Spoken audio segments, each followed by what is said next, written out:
माँ का दूध पीने से, गाय का दूध पीने से, भैंस का दूध पीने से, बच्चे को इन तीनों दूध पीने से, जैसे ही बच्चा अपनी माँ का दूध पीता है, जैसे ही बच्चा अपना गाय का दूध पीता है, जैसे ही बच्चा भैंस का दूध पीता है, तो इन तीनों दूध से बच्चे को फौरी तौर पे मोशन स्टार्ट हो जाते हैं।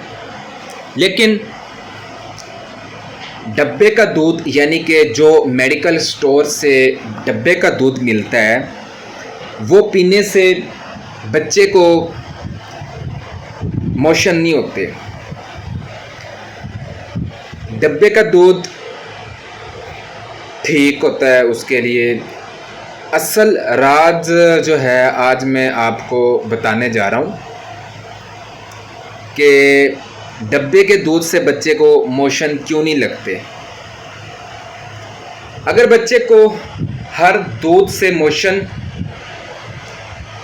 होते हैं लेकिन डब्बे के दूध से नहीं लगते मोशन, तो ये वीडियो आप शुरू से लेकर आखिर तक लाजमी देखिएगा।